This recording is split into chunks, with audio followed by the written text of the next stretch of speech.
So I had a friend send this to me. This is a post by Dr. Andrea Love and some dietitian that I'd never heard of. And it is so embarrassing for them. Honestly, I don't like to make videos where I call people out, but she is straight up spreading misinformation and lying. Like, it's actually appalling. So she posted on Halloween saying PTFE is so non-reactive that toxicology studies show you wouldn't absorb any of it even if you deliberately ate Teflon flakes.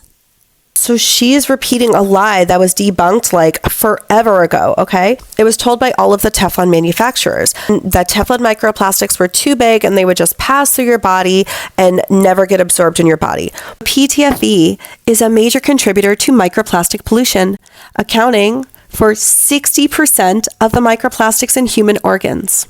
There's a table showing all of the parts of the human body where PTFE microplastics have been found. Placentas, urine, our lungs, blood, urine and semen, placenta and meconium, amniotic fluid, and endometrial and urine samples. Notably, PTFE exposure was significantly associated with decreased semen quality.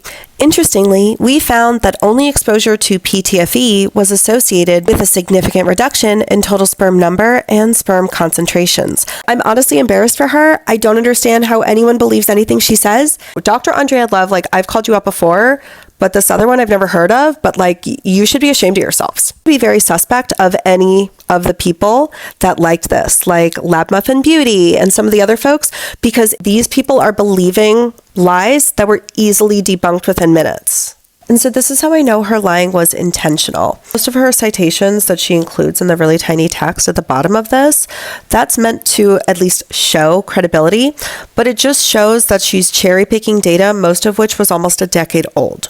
There are hundreds of studies on this, and she chose 2 that were from almost a decade ago. This one is from 2022, but many other studies have actually shown differently, right? This is the only study that shows that there was no adverse effects. There's lots of other studies that do show adverse effects, but she chose that one. And then she also chose this one, which was super random. This is from like basically the Germans equivalent of the FDA. But what's crazy is that there's also reports of massive lobbying, chemical industry influence on this group specifically. It is almost word for word the exact misinformation that Chemours, DuPont, and all the other like Teflon manufacturers have been recycling for the past decade. I would love to think that you're getting paid by DuPont or 3M or one of like the Teflon manufacturers. I don't even think you are. This is why we read and not just use ChatGPT. I'm not Maha. I just read.